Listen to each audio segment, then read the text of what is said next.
Waste Asia में हालात लगातार गंभीर होते हुए नजर आ रहे हैं। ईरान और इजराइल के बीच चल रहे वॉर में अब अमेरिका की भी एंट्री हो गई है और इस वजह से भारत की ट्रेड और एनर्जी सेफ्टी पर बड़ा खतरा मंडराता हुआ इस वक्त नजर आ रहा है। अब ऐसे में कई सवाल यहाँ पर उठ रहे हैं और ये भी कहा जा रहा है कि भारतीय अर्थव्यवस्था पर इसका सीधा असर देखने को मिल सकता है। सवाल है कि क्या स्ट्रेट ऑफ हॉर्मोज बंद हो सकता है? क्या भारत में तेल और गैस की कीमतें आसमान छूने लगेंगी? क्या भारतीय व्यापारियों को झटका लग सकता है? भारत की जेब पर क्या असर पड़ेगा? इस वॉर का भारत की ट्रेड पॉलिसी पर क्या असर हो सकता है? भारत किन देशों से कितना आयात निर्यात करता है और कैसे सरकार इस संकट से निपटने की तैयारी कर रही है? चलिए इस पूरे मुद्दे को आसान भाषा में और फैक्ट्स के साथ समझने की कोशिश करते हैं और सबसे पहले आपको बताते हैं कि आखिर स्ट्रेट ऑफ हॉर्मोज आखिर है क्या। दरअसल स्ट्रेट ऑफ हॉर्मोज यानी दुनिया का ये सबसे अहम तेल रूट माना जाता है। दुनिया का जो 20% कच्चा तेल और प्राकृतिक गैस हैं वो इसी रास्ते से होकर गुजरती हैं। अगर ICRA या इकरा की रिपोर्ट की माने तो भारत का 45 से 50% क्रूड ऑयल और 60% प्राकृतिक गैस इसी रास्ते से यानी कि स्ट्रेट ऑफ हॉर्मोज से आते हैं। ये सप्लाई इराक, सऊदी अरब, कुवैत और UAE जैसे देशों से होती है जो स्ट्रेट ऑफ हॉर्मोज को पार करके भारत तक आती हैं। तो ये है स्ट्रेट ऑफ हॉर्मोज की एक छोटी सी डिटेल कि आखिर ये है क्या है।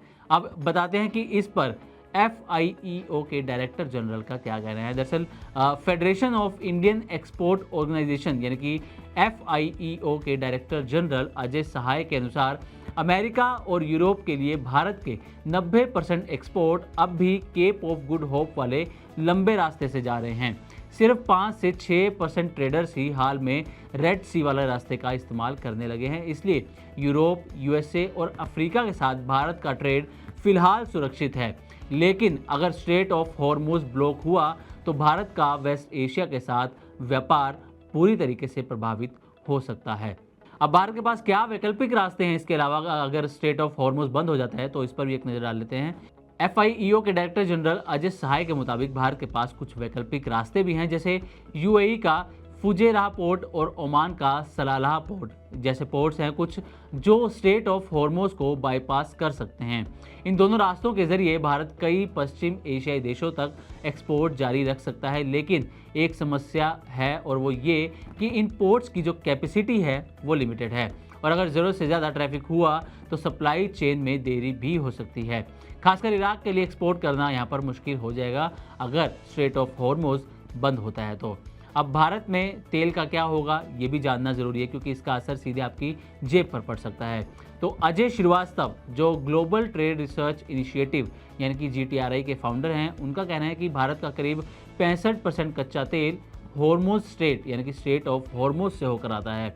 अगर ये रास्ता ब्लॉक हुआ तो देश में तेल की कमी होगी और महंगाई तेज़ी से बढ़ेगी। दुनिया भर में चिंता बढ़ रही है कि अगर युद्ध बढ़ता है तो कच्चे तेल के दाम $120 प्रति बैरल तक भी जा सकते हैं।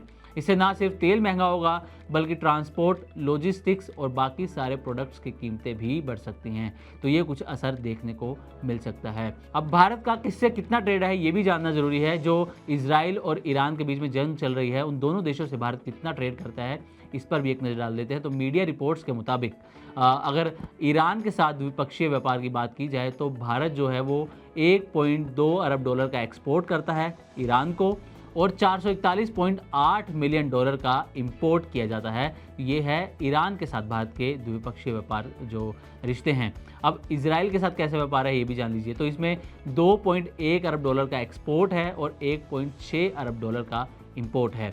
यानी कि फिलहाल तो ट्रेड पर असर सीमित है, लेकिन इस पर खतरा बढ़ सकता है अगर स्ट्रेट ऑफ हॉर्मोज बंद होता है, रास्ता ब्लॉक होता है तो। अब इकरा की रिपोर्ट क्या कहती है ये भी जानना जरूरी है। ICRA यानी कि इकरा का अनुमान है कि अगर तेल की कीमत $10 प्रति बैरल बढ़ती है तो भारत का net oil import bill 1.08 lakh crore तक बढ़ सकता है। करंट अकाउंट डेफिसिट यानी कि CAD GDP का 0.3% तक बढ़ सकता है। इसी के साथ कच्चे तेल की कीमतें $80 प्रति बैरल से ऊपर जाने पर GDP ग्रोथ पर दबाव बढ़ने की संभावना है। इकरा का अनुमान है कि अभी जो जीडीपी ग्रोथ है वो 6.2% के आसपास है। इसी के साथ प्राइवेट सेक्टर का कैपेक्स डिले हो सकता है और कॉरपोरेट मुनाफा भी घट सकता है, तो ये कुछ असर देखने को मिल सकता है। अब इकरा की कुछ चेतावनी और अनुमान भी हैं, इस पर भी एक नज़र डाल लेते हैं। तो इकरा ने अपनी रिपोर्ट में कहा है कि FY26 में कच्चे तेल की औसत कीमत $70 से $80 रहने का अनुमान है, लेकिन अगर टकराव लंबा चला तो दाम और ज़्यादा बढ़ सकते हैं। इससे भारत का ऑयल इंपोर्ट बिल, CAD और महंगाई बढ़ेगी, साथ ही प्राइवेट इन्वेस्टमेंट को और टाल सकती है। ये जो स्थिति बन रही है, इससे प्राइवेट जो इन्वेस्टमेंट है वो और आगे टल सकता है और इसके टलने से इकोनॉमी में मंदी के संकेत मिल सकते हैं। अब सरकार को इसमें क्या स्ट्रेटेजी रखनी चाहिए? सरकार को रणनीतिक तेल भंडार बढ़ाना चाहिए, LNG का सप्लाई सोर्स डाइवर्सिफाई करना चाहिए, साथ ही घरेलू वैकल्पिक ऊर्जा स्रोतों को भी इसमें बढ़ावा देना चाहिए। सरकार के साथ साथ निवेशकों के लिए भी कुछ ध्यान रखने वाली चीज़ें, जैसे कि एनर्जी कंपनीज में अस्थायी तेज़ी देखी जा सकती है।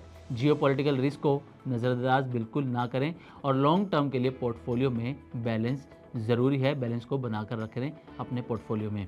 तो अगर इस पूरी कहानी का सार देखा जाए तो स्ट्रेट ऑफ हॉर्मुज़ का संकट सिर्फ एक क्षेत्रीय युद्ध नहीं बल्कि पूरी दुनिया के लिए एक बड़ा खतरा है और भारत के लिए एक बड़ा इकोनॉमिक अलार्म। अगर तेल महंगा हुआ तो महंगाई बढ़ेगी, डॉलर मजबूत होगा और आपकी जेब पर सीधा असर देखने को मिलेगा। अब देखना ये होगा कि कैसे और कब तक ये असर देखने को मिलता है। तो उम्मीद करते हैं कि हमारी तरफ से दी गई जानकारी आपको अच्छी लगी होगी। इसी तरह की और भी वीडियोस के लिए देखते रहें मनी 9 और सब्सक्राइब करें हमारा चैनल। साथ ही बिजनेस और पर्सनल फाइनेंस से जुड़ी तमाम खबरों को आप हमारी वेबसाइट money9live.com पर भी पढ़ सकते हैं।